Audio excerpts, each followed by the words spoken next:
partir do versículo de número 7.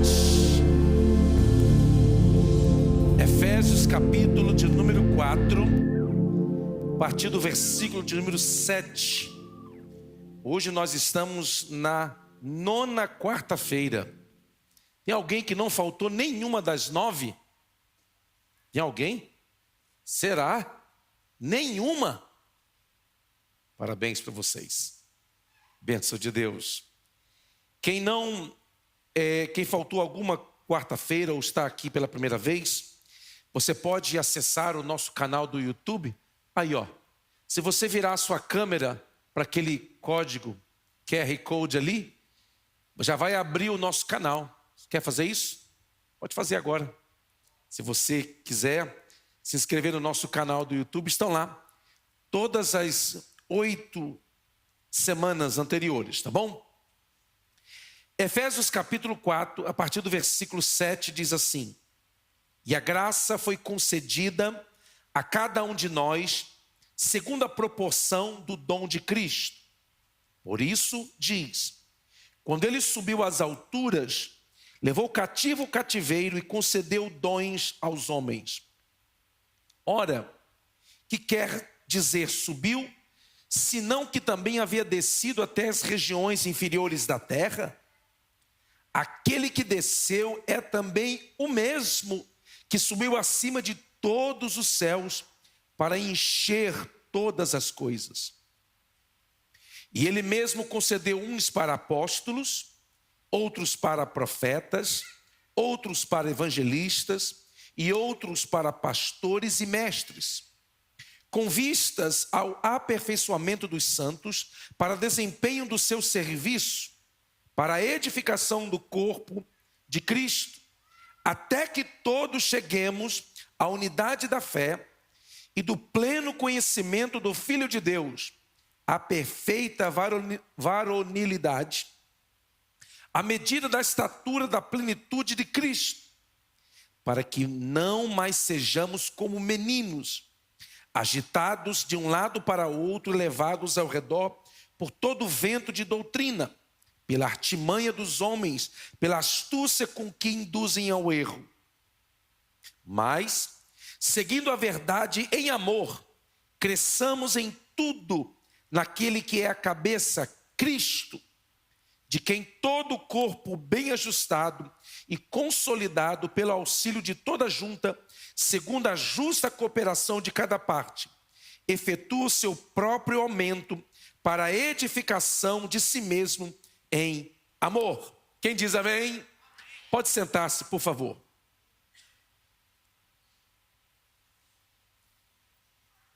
Na continuação da carta de Paulo aos Efésios, nessa noite nós queremos falar sobre chamados para servir. Chamados para servir. O versículo de número 7 diz assim: E a graça foi concedida a cada um de nós, segundo a proporção do dom de Cristo. A capacitação divina, ela está baseada na graça divina. Ela não é meritória. A capacitação divina está baseada na graça, no dom gratuito de Deus. Ela não é uma recompensa pelo esforço próprio. Ela é simplesmente ato da graça divina. 25 dons espirituais. Pelo menos 25 dons espirituais. E eu listei aqui e vou ler todos eles bem rapidinho. Se porventura alguém quiser, depois eu passo a lista deles com os devidos textos bíblicos. Número 1, palavra da sabedoria. Número 2, palavra do conhecimento. 3, fé. 4, dons de curar. 5, operação de milagres. 6, profecia. 7, discernimento de espírito. 8, línguas. 9, interpretação de línguas. 10, socorros. 11, governos. 12, ministério ou serviço. 13, ensino. 14, exortação. 15, generosidade ou repartir. 16, presidir. 17, misericórdia. 18, apóstolo. 19, evangelistas. 20, pastores. 21, graça. 22, disposição para enfrentar o martírio, é um dom. 23, intercessão. 24, hospitalidade. E 25, acredite ou não, celibato. É um dom. Aqui estão listados 25 os dons ministeriais mencionados textualmente no Novo Testamento. Há alguns que têm uma lista um pouco maior, porque interpretam algum desses dons subdivididos em outros. Mas aqui estão 25 dons espirituais dados à igreja pela graça de Deus, pela bondade de Deus, pela misericórdia de Deus. Eu entendo quando as pessoas dizem que nós temos que pagar o preço da unção. Nós temos que pagar o preço do nosso ministério. Já ouvimos isto inúmeras vezes, né? E eu entendo quando os pastores pregam e dizem isto, que nós devemos nos esforçar, nós devemos nos dedicar, nós devemos orar e jejuar, mas isso é todo crente, tem que fazer isso. E sabe por que nós nunca pagaremos o preço suficiente do nosso ministério? Foi porque Jesus derramou sangue em lugares estratégicos. Eu já preguei aqui há uns 12 anos atrás, sobre os lugares que Jesus derramou sangue. Os lugares que Jesus derramou sangue. E você vai ver que ele derramou sangue em lugares estratégicos. Um dos lugares que Jesus derramou o sangue foi no Getsemane. Getsemane significa prensa de azeite, não é isso? Lugar da unção. Foi por isso que Jesus derramou o sangue ali, porque até mesmo a unção do Espírito que opera em nós, foi Jesus Cristo quem pagou o preço por ela. Amém ou não? Então, se eu lembrar uma hora dessa aí, eu prego de novo os lugares que Jesus derramou o sangue. Quando ele morreu, todos os lugares que ele derramou o sangue tem uma mensagem de Deus, de conquista, de vitória para nós, o seu povo. Versículo 8 diz, por isso, 8, 9 e 10, acompanhe aí por favor na sua Bíblia. Por isso diz, quando ele subiu às alturas, levou cativo o cativeiro e concedeu dons aos homens. 9, ora, que quer dizer subiu, senão que também havia descido até as regiões inferiores da terra? 10, aquele que desceu é também o mesmo que subiu acima de todos os céus, para encher todas as coisas. Meu Deus do céu, tem muita coisa aqui, tem muito conteúdo aqui. A Bíblia diz que ele desceu ao inferno. O texto que nós lemos diz que ele desceu até as regiões inferiores da terra. E eu, Clévio Oliveira, acredito que o inferno fica no centro da terra, no seio da terra.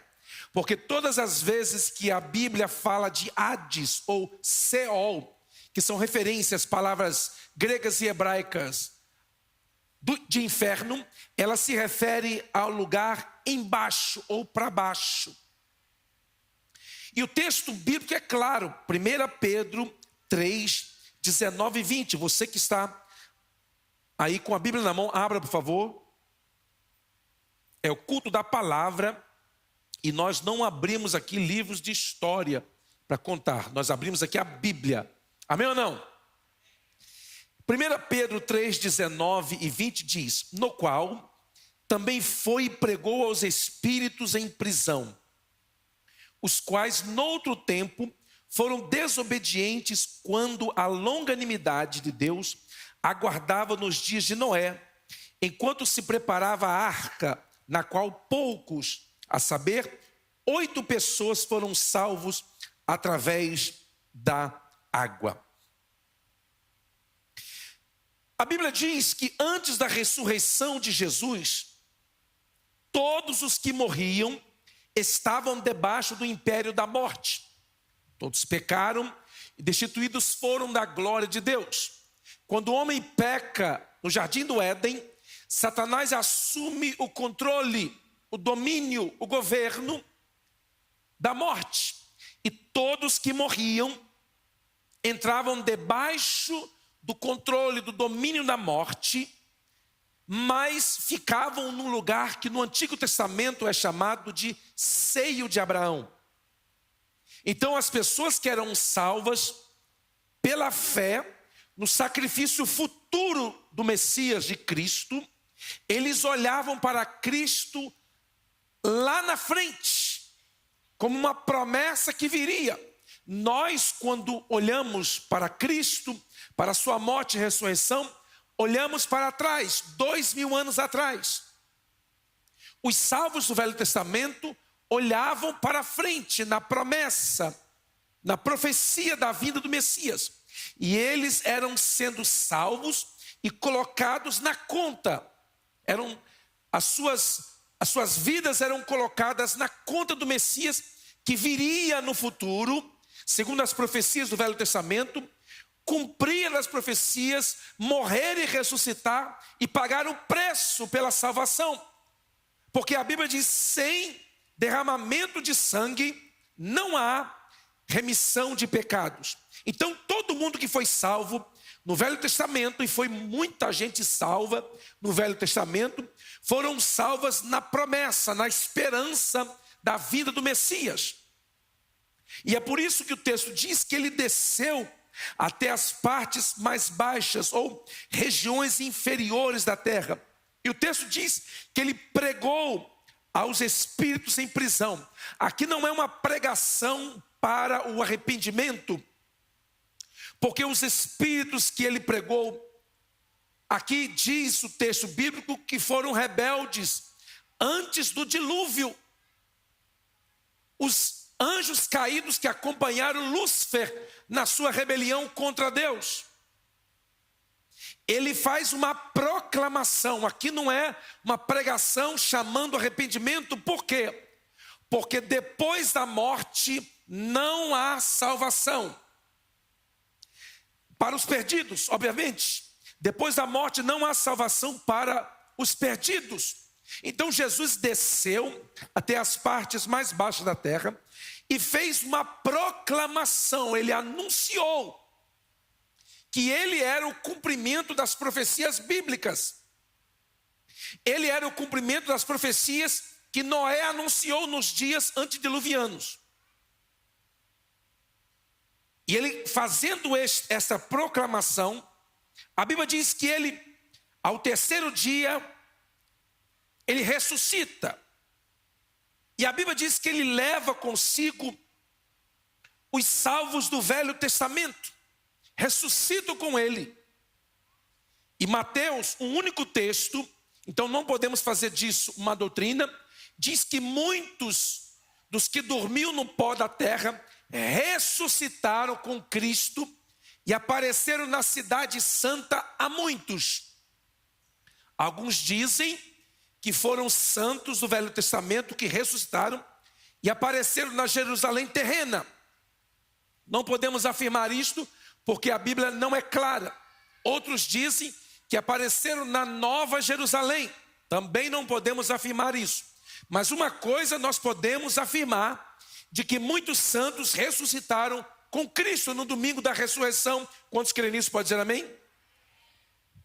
Alguns chegam a dizer que José do Egito teve uma visão, teve uma revelação acerca da ressurreição de Cristo, e foi por isso que ele pediu aos israelitas que quando saíssem do Egito, levassem os seus ossos e sepultasse lá em Jerusalém, na terra Canaã prometida, porque de alguma forma ele tinha visto isso.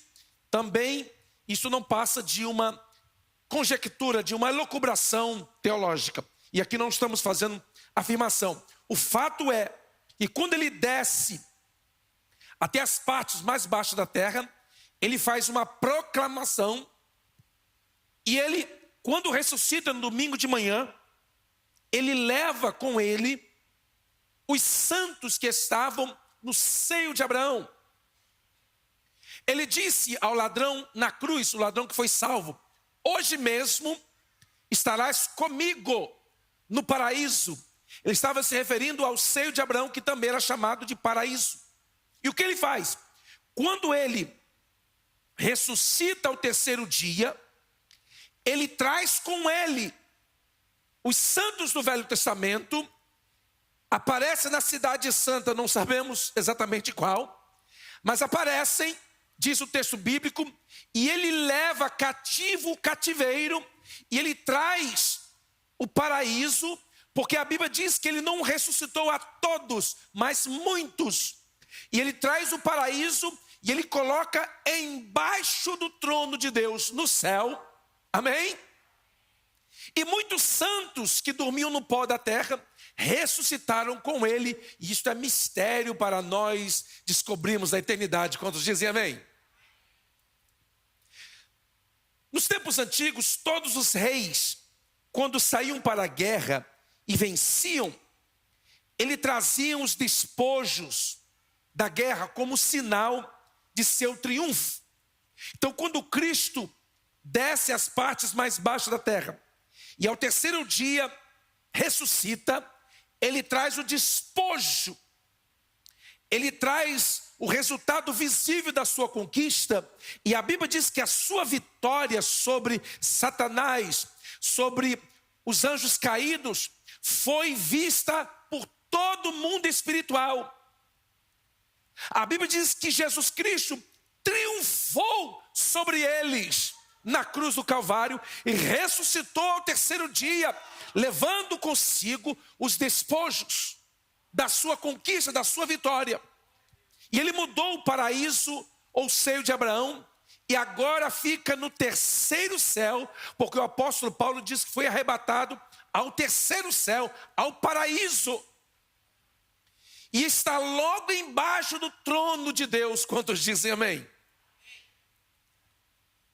Versículo 11, 12 e 13 diz assim: e ele mesmo concedeu uns para apóstolos, outros para profetas, outros para evangelistas e outros para pastores e mestres, com vistas ao aperfeiçoamento dos santos para o desempenho do seu serviço, para a edificação do corpo de Cristo, até que todos cheguemos à unidade da fé e do pleno conhecimento do Filho de Deus, a perfeita varonilidade, à medida da estatura da plenitude de Cristo.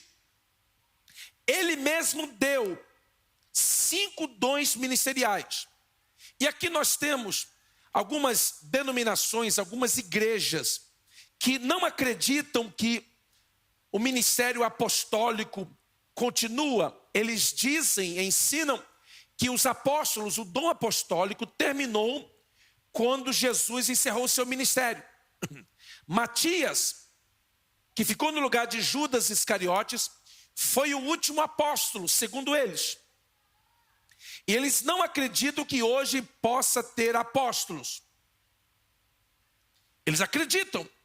E eles pregam, principalmente os cristãos reformados ensinam isso.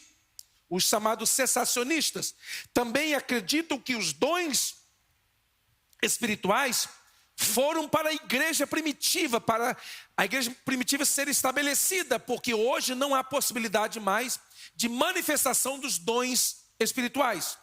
São chamados de cessacionistas. Eles ensinam isso. Só que o texto bíblico diz, Paulo escreveu aos Efésios 52 a 53 anos depois de Cristo, ele escreveu dizendo que ele deu para apóstolos, profetas, evangelistas, pastores e mestres. 5 dons ministeriais. E eu vou mostrar aqui, esses dias eu mostrei no seminário aqui, eles aprenderam, nunca mais esqueceram, ou esquecerão. Quem lembra daqui? Quem estava no seminário, já sabe. Apóstolo é esse dedo aqui, ó. Profeta este, evangelista esse, pastor esse, mestre esse. Qual o propósito desse? Os mestres, eles têm um dom de prescrutar a palavra de Deus, de trazer a palavra de Deus com clareza, de esclarecer as dúvidas. Este é o dom ministerial chamado mestre. Quando você tem comichão nos ouvidos ou coceira nos ouvidos, você coça o ouvido com esse dedinho, não é não? A não ser que seu ouvido tenha um buracão, aí você usa o dedão. Mas normalmente é esse dedinho, não é assim? Que você coça o ouvido. Então, para tirar a coceira nos ouvidos, das heresias, dos comichões nos ouvidos, você usa esse dedo. Esse é o dom de mestre. O segundo dom é o dom pastoral. É o dom da aliança. Eu não uso aliança porque eu tenho artrite, meu dedo incha e desincha, incha e desincha. Então, se eu uso aliança, quando ele desincha, a aliança cai. Quando incha, prende a aliança. Então, por isso que eu não uso aliança. Mas é o dedo da aliança. Da nova aliança. É o pastor. É dom ministerial que Jesus deu para a sua igreja. O terceiro, você está vendo que esse dedo é o maior? E ele não pode ficar sozinho em hipótese alguma. Esse dedo maior é o evangelista. Por quê? Porque quem ganha almas, sábio é. Essa é a maior obra que pode ser feita no reino de Deus. É o ganhador de almas. A Bíblia diz que aqueles que a muitos ensinam a justiça resplandecerão como estrelas no universo para sempre e eternamente. No céu você vai conhecer quem foram os ganhadores de almas. Porque terão um brilho diferente, alguma coisa diferente, diz a palavra de Deus. Amém ou não? Esse dedo aqui é o profeta é o que indica, que aponta a direção, que mostra a direção, que mostra para onde deve ir, que mostra, que aponta o caminho, que chama o povo ao arrependimento, que exorta o povo. Este é o dom de profeta. E esse aqui, por último, o mais baixinho e o mais gordinho é o apóstolo. O apóstolo é o único que tem autoridade sobre os outros ministérios. Você vê quando o pastor começa a brigar com o evangelista e com o mestre, com o profeta, dá ruim, dá confusão, não se entendem. Mas chega o apóstolo, dá um cascudo em cada um e coloca as coisas no lugar. Esse é o dom apostólico. Então você aprendeu agora, ó, apóstolo. Fala, crente.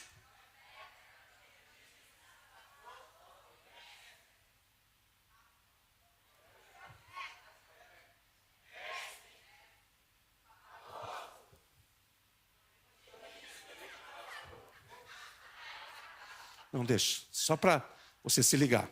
Nunca mais você vai esquecer isso. Os 5 dons ministeriais. E você pode ver que o apóstolo, ele fica aqui embaixo, porque é o dedo de apoio. Você não se apoia sobre o dedinho, você se apoia sobre esse dedo, o polegar. É o suporte, é o apoio. O apóstolo é o fundador. Apóstolo, à luz da Bíblia, textualmente falando, é o missionário. Esse é o apóstolo, é o que sai para implantar igrejas, para fundar igrejas, para estabelecer bases, para estruturar a igreja do Senhor. Esse é o apóstolo. Então o apóstolo não é um título apenas, é uma função ministerial. Alguém outro dia perguntou, pastor, por que você não se consagra apóstolo? Eu falei, irmão, eu nem crente direito sou. E eu fico preocupado com esse monte de gente que fica correndo atrás de título, correndo atrás de consagração, correndo atrás de nomes, de títulos. E no Brasil estão consagrando gente agora a Jesus Júnior.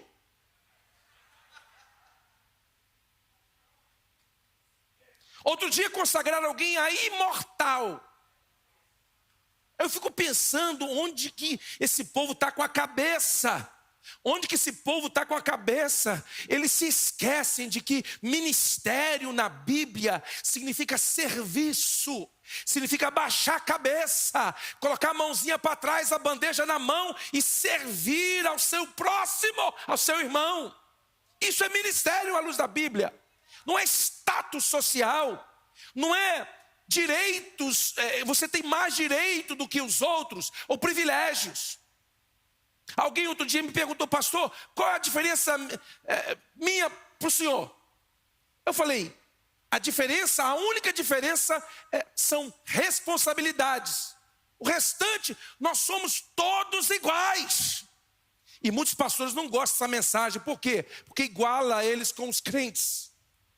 Que eles querem ficar no lugar mais alto. É por isso que em muitos lugares você vai ver um alto e sublime trono para o pastor presidente sentar.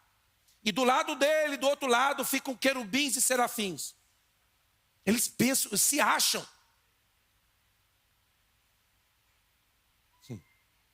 Nós somos servos de Deus, porque nós fomos chamados para servir. No reino de Deus, grande é quem abaixa a cabeça, quem serve. Se conhece o tamanho de um servo no reino de Deus, não é pelos anéis que ele carrega no dedo, não é pelos diplomas que ele tem embaixo do colchão, que não serve para nada. Não é por isso. Se conhece, se mede o tamanho de um servo no reino de Deus, pela quantidade de pessoas que ele serve. Quer ser grande no reino de Deus? Abaixa a sua cabeça. Sirva a todos, se humilhe, considere todo mundo superior a você. Esse é grande. Aí é grande no reino. Está vendo que nem glória saiu? Eu sei, mas é que Deus me chamou para pregar esse evangelho. Esse evangelho.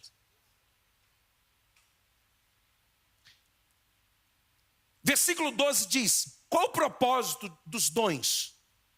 Enaltecer o pastor da igreja, torná-lo conhecido, cheio de seguidores, fazer o pastor dar entrevista nos canais de televisão, frequentar os maiores podcasts e aparecer no mundo, ser visto. Não. Qual que é o propósito dos dons?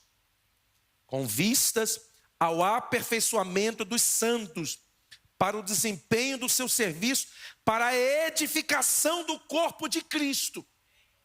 Meu irmão, olha só, se algum dia acontecer do pastor Cleverson, se acontecer, muito provável que não vai acontecer, mas se acontecer de eu ficar famoso, você pode saber que foi um acidente. Porque eu não vou fazer nada para provocar isso. E eu estou em paz. E eu estou bem, irmão. Eu não estou querendo ser reconhecido, ser famoso e pregar nos maiores congressos. Eu não estou correndo atrás de oportunidade. Eu não prego por oportunidade, eu prego por direção. Amém ou não? Eu fui agora no Brasil e eu já disse isso, acho que foi no domingo, que eu fui congregar. Um dia eu falei: querida, eu vou ficar esse tempo todo sem ir na igreja, eu não consigo. Você está bem? Estou bem, então tá bom. Você fica aí? Fico. Então tá bom. Eu vou na igreja. Aí fui, procurei uma igreja lá e sentei lá. Cultuei a Deus. Adorei a Deus. Tinha ceia, tomei ceia também. Nem perguntei se era só para os membros de lá. Porque o povo que vem aqui, que não é daqui, toma ceia. Eu falei: eu vou tomar também lá. E pode tomar, porque ceia é para crente. Você não é para membro, você é para crente. Aí eu congreguei o pastor, depois ficou sabendo que eu estava lá, me apresentou, depois falou: rapaz, você vem pregar aí no culto, vem pregar. Eu falei assim: ô irmão, eu vim aqui para lhe ouvir. Eu vim aqui, estou cuidando, estou trabalhando de enfermeiro aqui. Estou aqui de enfermeiro, quase desmaiando, mas estou passando mal aqui como enfermeiro. Mas eu vim aqui para cultuar, não se preocupe. Não, pastor, vem pregar. Eu falei: faz o seguinte, anota meu zap. E ele anotou, falei assim: se quiser me chama. Aí ele não me chamou. E eu queria ir no culto, no outro culto eu queria ter ido.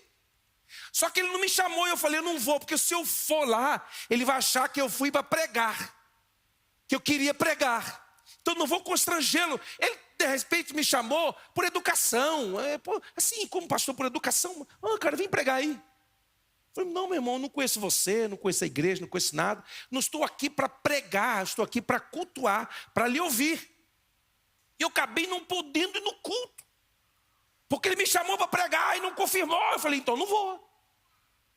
Mas por que você não ligou para ele, pastor, e acertou uma agenda? Meu irmão, por isso que eu digo, pastor Cleber se tornou conhecido. Pastor Cleber está com 500 mil, 1 milhão de seguidores. Uau, todo mundo. Olha, pode ficar tranquilo, foi um acidente de percurso. Eu tropecei nisso e de repente consegui seguidores. Foi por acaso, não foi em busca, não foi tentativa. Por quê? Porque eu reconheço claramente que os dons, eles foram dados para o aperfeiçoamento dos santos, para a igreja, para o corpo de Cristo. E qual o propósito?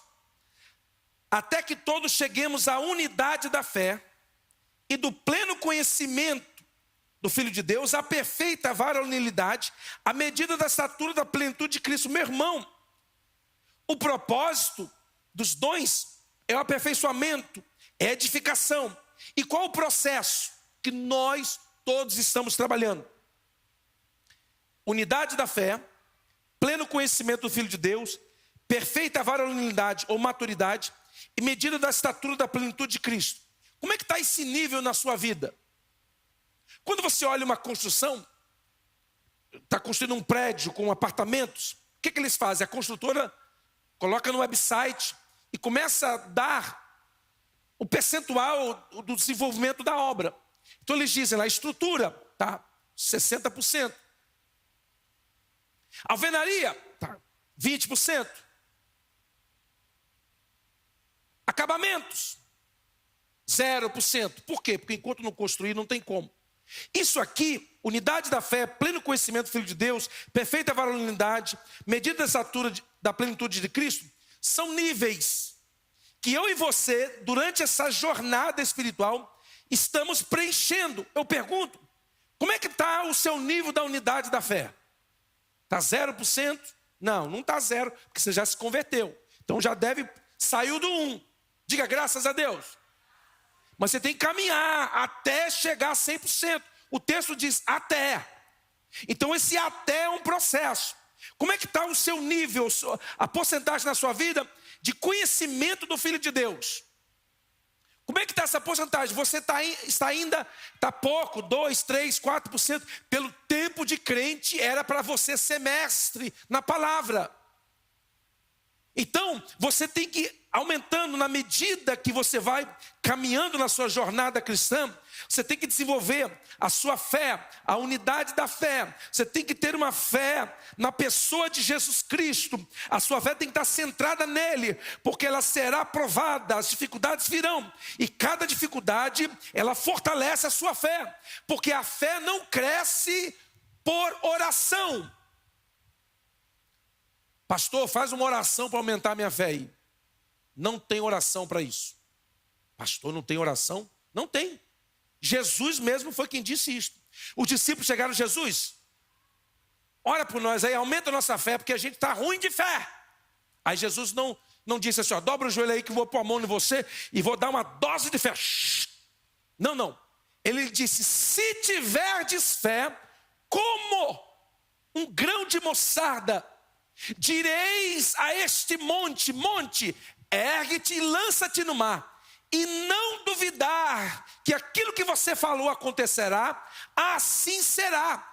Jesus estava dizendo que a sua fé, ela só cresce quando você usa.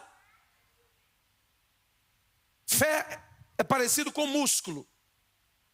Se eu pegasse uma pessoa aqui bem magrela e um bem musculoso, vocês iam pensar que a pessoa que tem músculos, que é musculoso, tem mais músculo do que aquela pessoa que é magra. A diferença é que um usa e outro não. Um desenvolve e o outro não. Para uma pessoa ficar musculosa igual eu, tem que ir para a academia. Eu falei, vocês ficam rindo. E eu acho ruim isso. Essa risada sarcástica de vocês. Para você desenvolver os seus músculos, você tem que ir para a academia. Por que você fica com essa região abdominal elevada para frente do seu corpo? Porque você não desenvolve os seus músculos, porque você não exercita. A fé, da mesma forma, ela só cresce se você exercitar. Jesus disse que a sua fé tem que ser como um grão de mostarda, ou seja, a sua fé tem que ser viva. Ela pode ser pequena, até mesmo insignificante aos olhos humanos, mas quando ela entra em ação, ela precisa produzir algo. É isso que Jesus está dizendo. A sua fé produz algo. Eu pergunto, a sua fé em Deus tem produzido na sua vida? Então, se a tua fé não está produzindo, você precisa aumentar esse nível. Pleno conhecimento do Filho de Deus. Você precisa aumentar esse nível. Você precisa conversar com o Senhor. Você precisa conhecê-lo. Você precisa desenvolver nessa área. Perfeita varonilidade ou maturidade. Como é que está o seu nível de maturidade? Você já tem 5 anos, 10 anos de crente. Você está até hoje tristinho porque o irmão não te cumprimentou. Você não cresceu nessa área. Você não desenvolveu. Você precisa amadurecer. Você precisa desenvolver a sua vida. O apóstolo Paulo está dizendo aqui, são processos, 4 fases. E o último, medida da estatura da plenitude de Cristo. Meu Deus, olha a obra do Espírito na vida do crente. Olha quão difícil é a obra do Espírito na vida de crente. Sabe o que o Espírito está fazendo em nós? Formando em nós o mesmo caráter de Cristo. Fazendo com que nós venhamos a nos parecer com Cristo em tudo que fizermos. Essa é a obra de santificação, a obra do Espírito na vida do crente. Eu pergunto, estas fases já começaram a ser desenvolvidas? Como é que está? Pastor, está chegando o arrebatamento, já era para estar no acabamento, hein? E você está ainda tropeçando nos rudimentos da fé. Você ainda está duvidando ainda se Deus te ama. Você já foi salvo, já foi lavado no sangue de Cristo, perdoado, e ainda está questionando a sua salvação, questionando se você está ainda no beabá da fé. Não, é preciso desenvolver, é preciso caminhar para frente. É por isso que essa igreja é uma igreja voltada para o ensino da palavra. Ensino, Bíblia, e dá-lhe biblada no crente. O crente vem aqui na quarta-feira e pá, Bíblia na testa dele. Aí ele vem no domingo achando que vai ser mensagem coaching. Meu irmão, coaching é técnico de futebol. Nós viemos aqui para sermos edificados. Isso aqui não é uma reunião social, não é um clube gospel, que a gente reúne vocês aqui para promover entretenimento, para deixar você feliz, para cima, animado, Não! Aqui você é trazido aqui por Deus para você ser confrontado pela palavra, ser desafiado na sua fé, ser pego pelo colarinho e dizer, você vai crer ou não, crente? Ó, os crentes dão aleluia ainda. O povo é corajoso. 14. Para que não mais sejamos como meninos, agitados de um lado para outro, levados ao redor por todo o vento de doutrina, pela artimanha dos homens, pela astúcia com que induzem ao erro. A Bíblia diz, Jesus falando, que nós precisamos nos tornar como crianças. Mas a Bíblia, em várias instâncias, condena a atitude de menino. Menino fala de imaturidade, de criancice, de coisas bobas, coisas pequenas que prendem a pessoa, que a pessoa fica, não perdoa. O irmão já pediu perdão, já se arrependeu, já moveu para frente, já está vivendo, já está desfrutando a bênção de Deus, e você está ainda sofrendo pelo que o irmão pediu perdão, mas ele não pediu direito. Não pediu do jeito que eu queria. Isso é meninice. E a Bíblia condena claramente para que não sejamos como meninos, mas nós precisamos ser como crianças, porque se não nos tornarmos como criança, jamais entraremos no reino de Deus. O que é ser criança? É ser puro, é ser sem malícia, é às vezes se parecer como um bobo. Só parece, mas não é. É aquela pessoa que tem aquela pureza, aquela simplicidade, que vive na presença de Deus e se tornou como criança. O pastor fala, levanta a mão, ele levanta. Levanta a outra, ele levanta. Tem crente que o pastor faz isso. Não vou levantar, eu sou muito maduro. Maduro não ser, apodreceu. Não, o pastor fica achando que a gente é criança. O pastor mandou o crente pular. Aí os crentes que se acham maduros, eu não vou pular porque eu não sou uma menina. Não, isso é falta de simplicidade. Isso é falta de humildade. Porque a minha personalidade não permite eu ter essas reações na igreja de levantar a mão da glória a Deus. Quando o seu time está ganhando, você fica lá, vai, time ruim, que não ganha nunca, vai.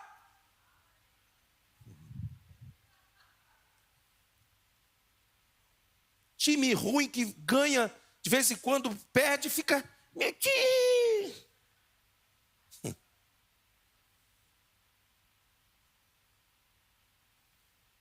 Eu estava ouvindo esses dias aí um canto aí que o time do Flamengo canta. Eu jamais vou te largar. Os crentes largam Jesus e não largam o time. O cara larga a mulher e não larga o time. Que negócio é esse? Diga aleluia. Meu Deus do céu. Só os que não são flamenguistas que deram aleluia.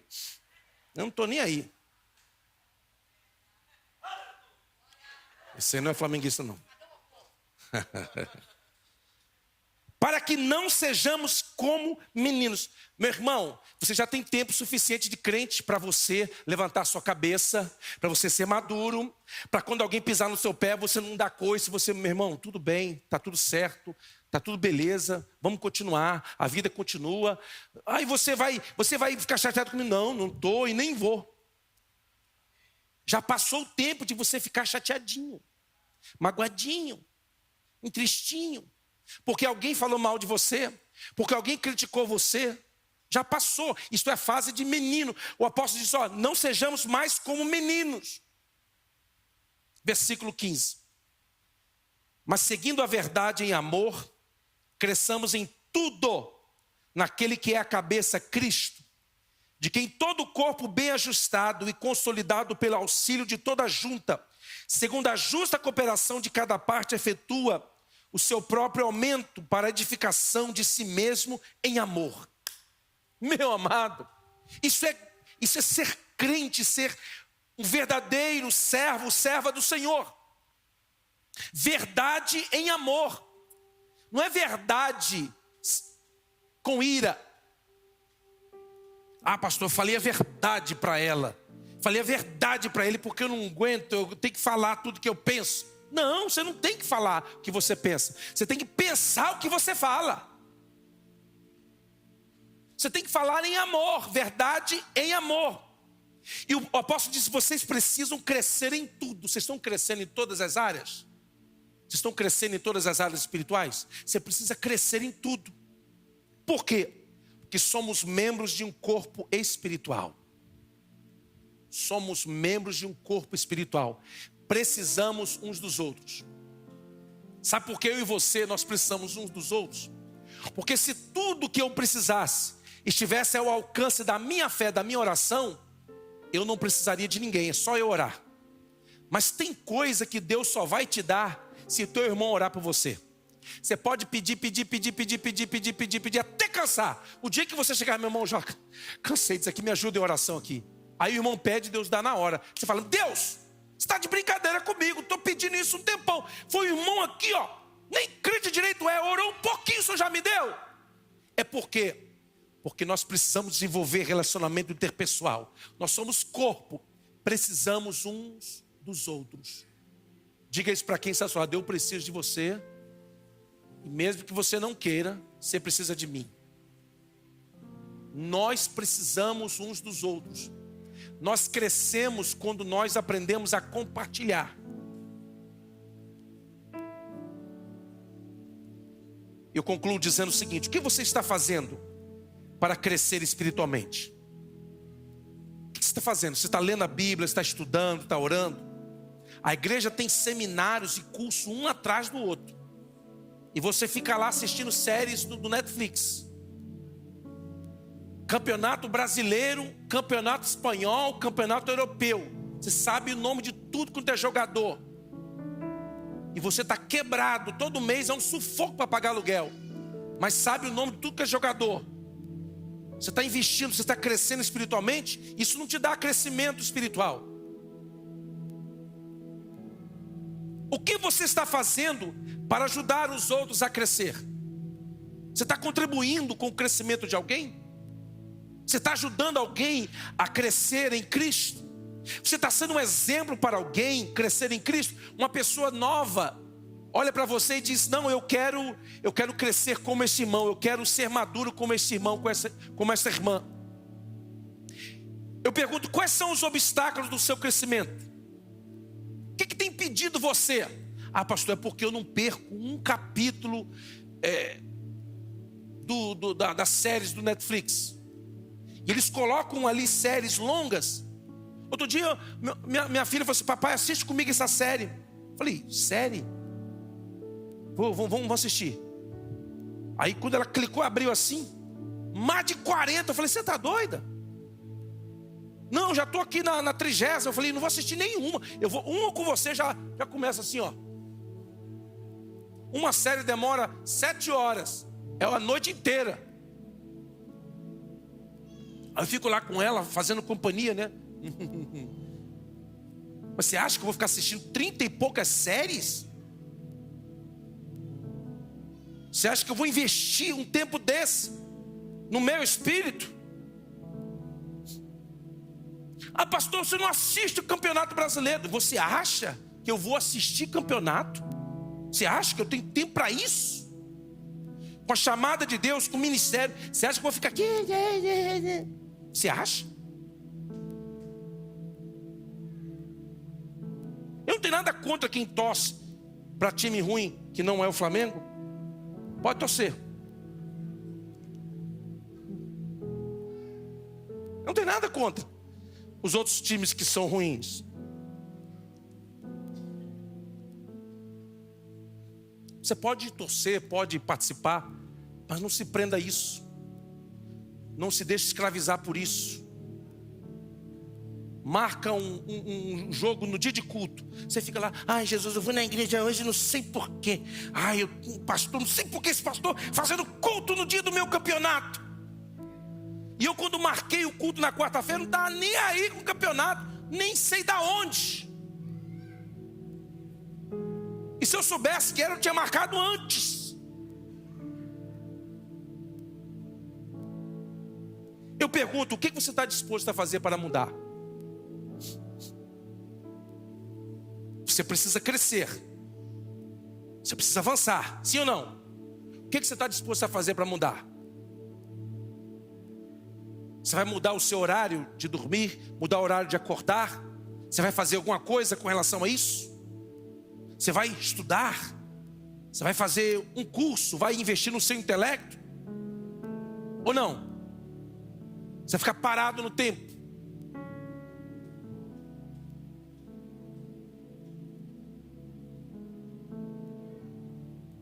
O apóstolo diz: olha, nós somos chamados para crescer, para avançar.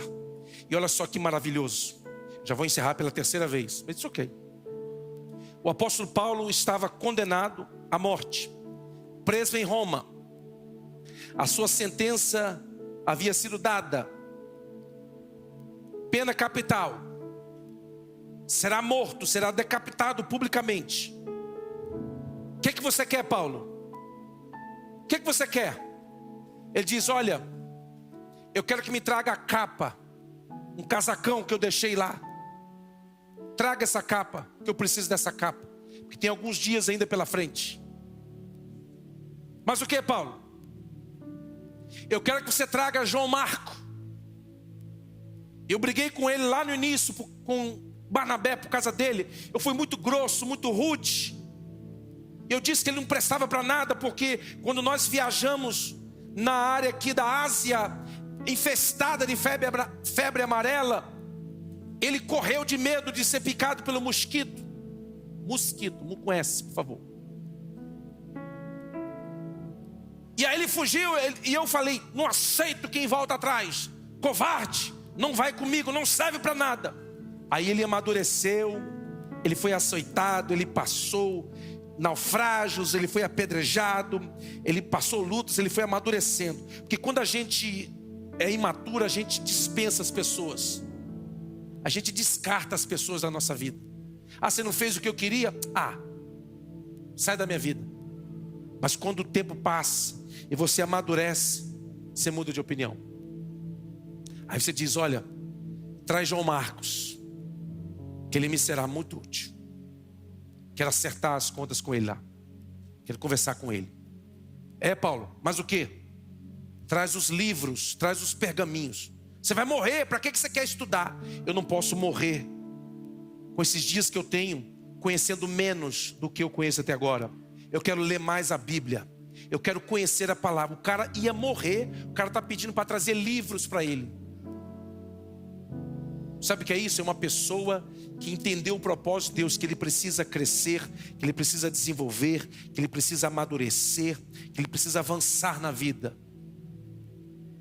Nós fomos chamados para isso. Viramos agora, amanhã vira o mês, não é isso? Depois da manhã ainda tem mais um dia ainda. Aproveite. Depois de amanhã, agosto, mês 8. Sabe aquelas luzes de Natal que você não tirou até hoje? Esposa, deixa. Não tirou até hoje mesmo? Já começou, vai começar o Natal de novo. O tempo está passando assim, voando. Você precisa investir no seu intelecto, no seu conhecimento. Você precisa investir na sua vida espiritual. A igreja promove ensino para mulheres. Agora em agosto vão para homens, mentorias para homens. Adolescentes são estudos bíblicos, crianças estudo bíblico. Semana que vem congresso de homens, conferência de homens. Pastor Mateus Soares, um jovem, um grande homem de Deus, um intelectual. Um grande homem, você vai ouvi-lo aqui, você vai se sentir inspirado a estudar, a conhecer, porque ele é uma enciclopédia ambulante. Pastor Mateus Soares, ele não tem 40 anos ainda. E eu gosto de gente assim, gente inteligente, gente que caminha para frente, para cima. A igreja está investindo, mas se você ficar aí, de braços cruzados, não se envolver, não participar, não adianta. Não adianta. Sabe por que eu estou com a glicose alta? É porque eu não me cuido. Está ali minha doutora que cuida de mim, me ligou hoje e falou assim: olha, preciso cuidar de você. E sabe por quê? Porque eu ainda não consegui entrar e comer alface. Estou no processo, mas estou começando. Preciso corrigir a minha alimentação. Aí eu chego lá, ela mede o sangue. Está alto, pastor. Claro, não estou cuidando. Eu não preciso dizer para ela que eu não estou cuidando. Ela sabe. Quando ela vê os exames, sabe.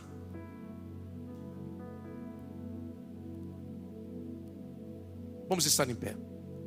O apóstolo está dizendo: olha, nós fomos chamados para crescer. Nós somos chamados para amadurecer. Nós somos chamados para avançar. Você, desde quando chegou aqui na igreja, você tem que avançar. Você tem que crescer. Eu glorifico a Deus porque essa é uma igreja que investe em ensino. Nós temos 8 pessoas, né, pastor, fazendo mestrado. 8 pessoas, 8 irmãos e irmãs da igreja matriculados no mestrado. Temos vários irmãos fazendo psicanálise, irmãs fazendo psicanálise, outros irmãos fazendo pós-graduação. O que é isso, pastor? Porque todo mundo quer. Não, eu quero uma igreja de gente inteligente. Uma igreja de gente que não conhece a Bíblia é facilmente manipulada. Qualquer coisa que o pastor falar, o crente segue. Mas uma igreja de gente inteligente. Aqui nós temos médicos, psicólogos. Nós temos aqui, não temos? Não tem aqui? A doutora Rosana está ali. Doutora está ali, não é? Lá na doutora psicóloga, lá não é? Isso, está ali. Tem mais um doutor aqui? Minha esposa que está lá atrás, doutora. Tem mais? Quero incentivar você a avançar, crescer, conhecer. Eu me matriculei no curso de mestrado, 2 anos, comecei a fazer agora. Que é isso? Paulo diz: eu quero que vocês cresçam, vocês amadureçam, vocês estudem, vocês leiam, busquem conhecimento. Fique parado no tempo, estagnados. Por quê? Porque vocês têm uma medida que Cristo deu a cada um de vocês, e vocês precisam desenvolver isso, até que todos cheguemos à estatura, até que vamos alcançar aqui na terra, não iremos alcançar aqui na terra. Mas quando chegarmos no céu, quando nos tornarmos com o corpo glorificado, alcançaremos a plenitude, a estatura perfeita de varão, segundo a medida de Cristo. Mas até que esse dia chegue, nós precisamos fazer a nossa parte, conhecer a Cristo, conhecer a sua palavra, estudar, nos dedicar. E eu parabenizo você por estar aqui no culto de quarta-feira, no meio da semana, culto da palavra. E eu tenho cuidado de trazer aqui na quarta-feira Bíblia, palavra de Deus, para te alimentar, para te fortalecer. Você vai sair desse culto aqui com a barriga cheia, barriga espiritual. Você vai sair aqui espiritual assim, gorfando espiritualmente. Tanta palavra, pastor, me alimenta. Isso, para você se fortalecer, para você cumprir o propósito de Deus, você precisa estar alimentado pela palavra. Quando você recebe com amor essa palavra: Senhor, eu quero te dar graças nesta noite por essa igreja que ama a tua palavra. Oh, como amamos a tua lei, como amamos a tua palavra. O salmista Davi diz: escondi a tua palavra no meu coração, para não pecar contra ti. Somente pelo poder da tua palavra conseguiremos viver uma vida cristã conforme o teu propósito, a tua vontade. Senhor, ajuda a cada um de nós, vivemos uma vida em santidade, vivemos uma vida que te agrada. Ajuda cada um de nós a vivemos uma vida separada para ti. Ajuda cada um de nós, Senhor, a te agradar, a viver para te agradar em tudo. Senhor, guarda cada uma dessas vidas que está neste lugar.